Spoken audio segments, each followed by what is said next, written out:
হরে কৃষ্ণ। জগতে আমরা ঠিক কোথায়, কোন প্রান্তে আছি, কোনখানে রয়েছি, সেটা অনেকের মনেই প্রশ্ন। চলুন তবে তারই কিছু বিস্তারিত আলোচনা আজকে করা যাক। অনন্ত কোটি ব্রহ্মাণ্ড এবং অনন্ত কোটি বৈকুণ্ঠ গ্রহ রয়েছে। পরমেশ্বর ভগবান শ্রীকৃষ্ণ ভগবদ গীতায় বলেছেন, সমগ্র মহাজগতের 4 ভাগের 3 ভাগই চিৎ বৈকুণ্ঠ জগৎ, আর বাকি 1 ভাগ জড় ব্রহ্মাণ্ড জগৎ। আকাশ, বায়ু, অগ্নি, জল, ভূমি, অহংকার ও মহতত্ত্ব, এই সপ্ত মহা আবরণ দিয়ে এক একটি ব্রহ্মাণ্ড গঠিত। প্রতিটি ব্রহ্মাণ্ডের মধ্যে শ্রী ভগবান সূর্যকে স্থাপন করেছেন। সূর্যদেব সর্বত্র আলোক ও তাপ বিকিরণ করছেন। ব্রহ্মাণ্ডটি এক বিশাল গোলক। ব্রহ্ম বিশাল অণ্ডডিম্ব। ব্রহ্মাণ্ডের মধ্যবর্তী স্থানে সূর্যদেব অবস্থিত। সূর্য এবং অণ্ডগোলকের মধ্যবর্তী স্থানের দূরত্বের পরিমাণ 25 কোটি যোজন, অর্থাৎ 300 কোটি কিলোমিটার। সূর্যমণ্ডল থেকে 1 লক্ষ যোজন ব্যবধানে, অর্থাৎ 12 লক্ষ কিলোমিটার দূরত্বে চন্দ্রগ্রহ অবস্থিত। চন্দ্রদেব আমাদের স্নিগ্ধ কিরণ প্রদান করেছেন। চন্দ্রমণ্ডলের 1 লক্ষ যোজন ঊর্ধ্বে নক্ষত্রমণ্ডল রয়েছে। সেই নক্ষত্রমণ্ডল থেকে 2 লক্ষ যোজন, অর্থাৎ 24 লক্ষ কিলোমিটার ঊর্ধ্বে বুধ গ্রহ অবস্থিত। এই গ্রহ প্রাণীদের কখনো মঙ্গলপ্রদ, আবার কখনো অমঙ্গলপ্রদ। বুধ গ্রহ থেকে সমদূরত্বে, অর্থাৎ 2 লক্ষ যোজন ঊর্ধ্বে শুক্র গ্রহ অবস্থিত। এই গ্রহ সর্বদা প্রাণীদের শুভ দৃষ্টি দান করে। শুক্র গ্রহের 2 লক্ষ যোজন, অর্থাৎ 24 লক্ষ কিলোমিটার ঊর্ধ্বে মঙ্গল গ্রহ অবস্থিত। এই গ্রহ প্রাণীদের মঙ্গলপ্রদ নয়। মঙ্গল গ্রহের 2 লক্ষ যোজন বা 24 কিলোমিটার ঊর্ধ্বে বৃহস্পতি গ্রহ অবস্থিত। এই গ্রহ প্রায়ই পরমার্থীগণের অনুকূল হন। বৃহস্পতি গ্রহের 2 লক্ষ যোজন উপরে শনি গ্রহ অবস্থিত। এই গ্রহ সর্বদা অশুভপ্রদ। শনি গ্রহের 12 লক্ষ কিলোমিটার উপরে সপ্তর্ষি মণ্ডল। এই মণ্ডল সর্বদা লোকের মঙ্গল চিন্তা করতে করতে ধ্রুব লোক প্রদক্ষিণ করছেন। সপ্তর্ষি মণ্ডলের 1 লক্ষ যোজন ঊর্ধ্বে ধ্রুবলোক অবস্থিত। এখানে অগ্নি, ইন্দ্র, প্রজাপতি, কশ্যপ, ধর্ম প্রমুখ কর্তৃক সম্মানিত ধ্রুব মহারাজ অবস্থান করছেন। এই ধ্রুব উত্তানপাদের পুত্র, যিনি ব্রজের মধুবনে নারদ মুনির নির্দেশে সত্যযুগে তপস্যা করে ভগবান শ্রীহরির দর্শন লাভ করেছিলেন। ভৃগুমণিদের লোক মহল্লোক থেকে ধ্রুবলোকের দূরত্ব 1 কোটি যোজন, অর্থাৎ 12 কোটি কিলোমিটার। মহল্লোক থেকে চতুষ্কুমারদের লোক জনলোকের দূরত্ব 1 কোটি যোজন। জনলোক থেকে 8 কোটি যোজন ঊর্ধ্বে, অর্থাৎ 96 কোটি কিলোমিটার দূরত্বে তপলোক।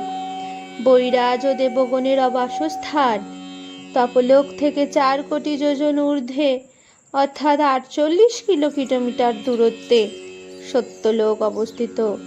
ব্রহ্মার স্থান ধ্রুবলোক থেকে সূর্যের মধ্যবর্তী ব্যবধান 14 নিযুত যোজন, অর্থাৎ 16 কোটি 80 লক্ষ কিলোমিটার। পৃথিবী থেকে সূর্যের মধ্যবর্তী ব্যবধান 1,00,000 যোজন, অর্থাৎ 12,00,000 কিলোমিটার। ভূলোক, ভুবরলোক ও স্বর্গলোক, এই 3 লোককে কৃতক বলা হয়। জনলোক, তপলোক ও সত্যলোক, এই 3 লোককে অকৃতক বলা হয়।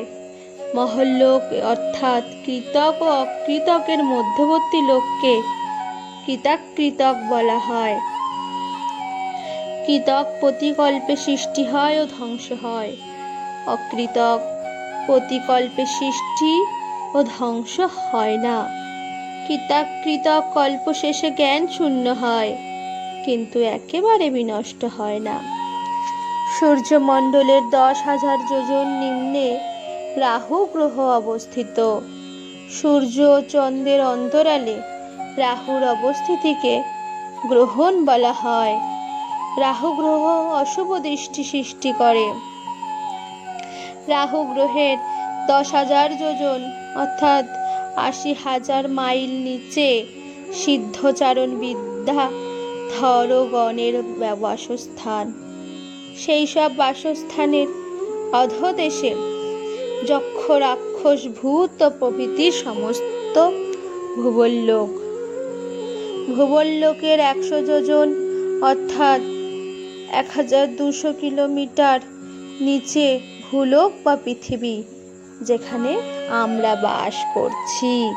পৃথিবীর নিচে রয়েছে সপ্ত পাতাল লোক। প্রতি 1000 যোজন অন্তর যথাক্রমে অতল, বিতল, সুতল, তলাতল, মহাতল, রসাতল ও পাতাল গ্রহলোক অবস্থিত। পৃথিবী থেকে পাতাল লোকের দূরত্ব 70,000 যোজন। অতলে ময়দানের পুত্র বল অবস্থান করছেন। তার জিহ্ব থেকেই শৈরিনী, কামিনী ও পুংসচলী, এই 3 প্রকারের নারীর উৎপত্তি হয়। অতলের নিচে বিতল, সেখানে হরগৌরীর আবাস। তাদের দ্বারা হাটক নামক স্বর্ণ উৎপন্ন হয়। বিতলের নিচে সুতল, সেখানে বলি মহারাজ আছেন। তিনি প্রহ্লাদ মহারাজের নাতি, মহাধর্মপ্রাণ। ভগবান বামন অবতারে তার কাছে ত্রিপাদ ভূমি ভিক্ষার ছলে সারা ব্রহ্মাণ্ড 2 পাদে অধিকার করেছিলেন। বাকি 1 পাদও কোথায় রাখবেন, তখন বলি মহারাজ নিজের মাথা পেতে দিয়েছিলেন। এই আত্মনিবেদনের জন্য স্বর্গলোকের চেয়েও উন্নত গ্রহলোক সুতলে বলি মহারাজকে অধিপতি করে স্বয়ং ভগবান তার দাড়ি রূপে সেখানে অবস্থান করছেন। মহাপরাক্রমশালী রাবণ একবার সেখানে হানা দিয়েছিলেন, কিন্তু সিপাহী বামন দেবের চরণের বুড়ো আঙুলের আঘাতে রাবণ 80,000 মাইল দূরে ছিটকে পড়েছিলেন বলে বর্ণনা রয়েছে। সুতলের নিচে তলাতল, এখানে ময়দানব থাকেন। এই ময়দানব ভারতের ইন্দ্রপ্রস্থে পাণ্ডবদের জন্য একটি অত্যন্ত সুন্দর রাজপুরী বানিয়ে দিয়েছিলেন। মহান শিল্পী তিনি। সেই পুরী দর্শনে এসে দুর্যোধনের মতিভ্রম হয়।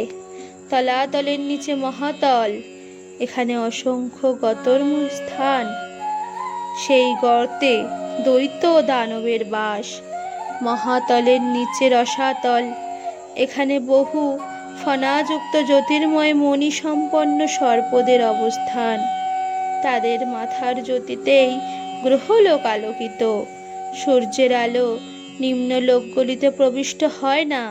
ওরা খুবই সুখে থাকে, কাউকেই ভয় করে না। কিন্তু গরুড়দেবকে শুধু ভয় করে থাকে। পাতাল লোকে বাসুকীরাজ বাস করেন। দেবতা ও দৈত্যগণ এই বাসুকী নাগকে ক্ষীর সমুদ্র মন্থনের রজ্জুরূপে অবস্থানের জন্য প্রার্থনা জানিয়েছিলেন। পাতাল লোক থেকে 30,000 যোজন নিচে অনন্ত ধাম। অনন্ত দেব অহংকারের অধিষ্ঠাতা, ভগবান শঙ্কর্ষণের অবতার। তিনি অনন্ত মুখে অনন্তকাল ধরে শ্রীহরির অনন্ত মহিমা কীর্তন করে চলেছেন। রাজা চিত্রকেতু অনন্তদেবের মন্ত্র উচ্চারণ করতে করতে সেখানে গিয়ে উপস্থিত হয়েছিলেন। ব্রহ্মার প্রথম 4 পুত্র সেখানে হরি কথা শ্রবণ করতে গিয়েছিলেন। সুর, অসুর, গন্ধর্ব, বিদ্যাধর, মুনি ঋষিগণ অনন্তদেবের সঙ্গে আলাপ আদি করে থাকেন। দুর্লভ মনুষ্য জীবন লাভ করেও প্রাণীরা বৈকুণ্ঠ জগতে যাওয়ার চেষ্টাহীনতা দেখলে শ্রী অনন্তদেব ক্রুদ্ধ হয়ে তার ভ্রু থেকে 11 রুদ্র সৃষ্টি করেন। সেই রুদ্রদের দ্বারা তিলক ধ্বংস করেন।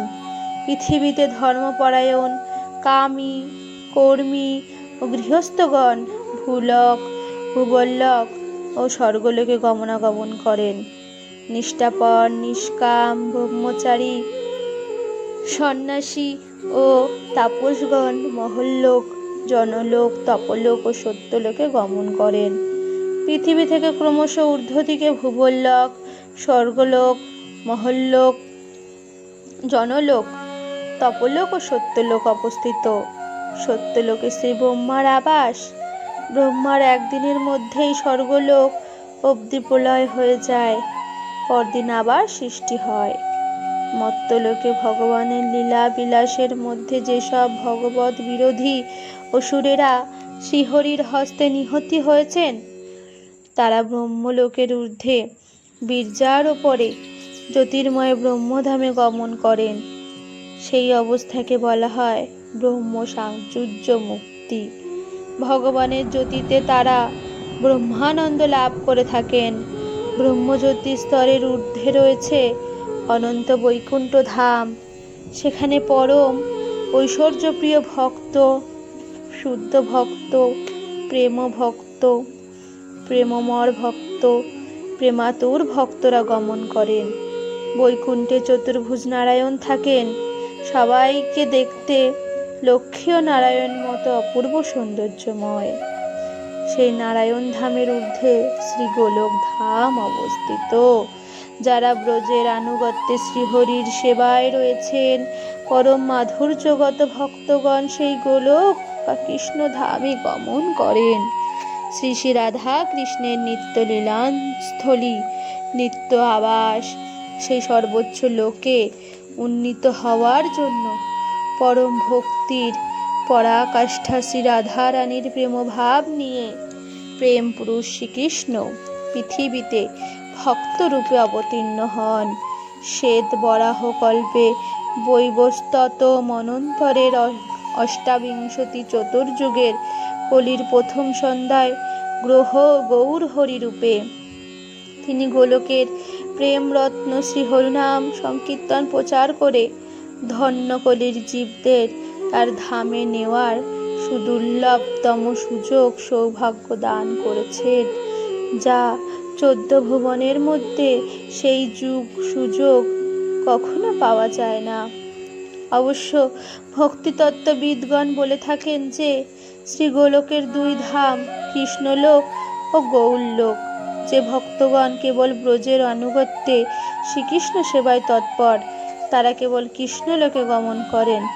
আর যারা কেবল গৌর আনুগত্যে শ্রী গৌর সেবায় তৎপর, তারা কেবল গোলকের গৌর ধামে গমন করেন।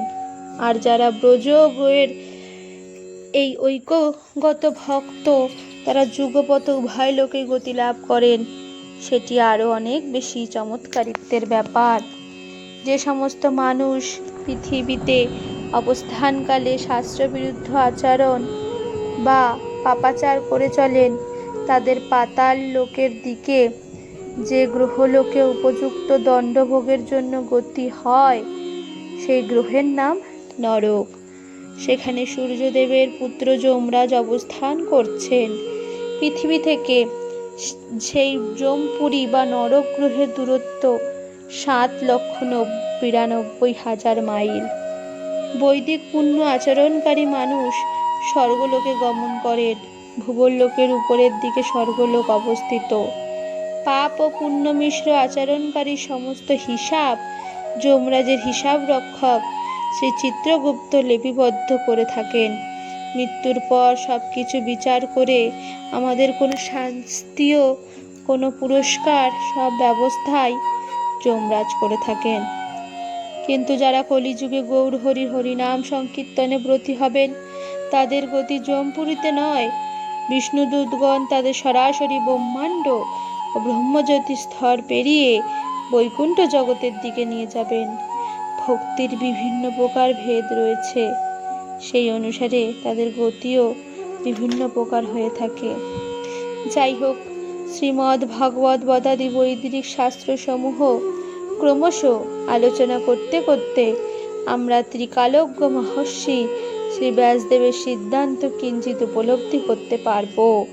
শ্রীমদ্ ভাগবতের শেষ দিকে বলা হয়েছে, পৃথিবীতে যারা হরিনাম সংকীর্তন যজ্ঞের মাধ্যমে গৌর হরির ভজনা করবেন তারাই কলিযুগের সবচেয়ে বুদ্ধিমান ব্যক্তি। যারা হরি ভজনের সময় সুযোগ নিতে পারবেন না তাদের ক্ষেত্রে ভগবান শ্রীকৃষ্ণ অর্জুনকে বলছেন, তারা এই কুণ্ঠাময় জড় ব্রহ্মাণ্ডে অনর্থক সুখ দুঃখ ভোগের জন্য আবর্তিত হতে থাকবেন। আব্রহ্ম ভুবনল্লোকা পুনরাবর্তী নহর্জুন। আর যারা শ্রীহরির শরণাগত হবেন তারা সেই সচ্চিদানন্দময় ভগবত ধামে উন্নীত হবেন। তদান্ম পরমাং মম। রাধে রাধে।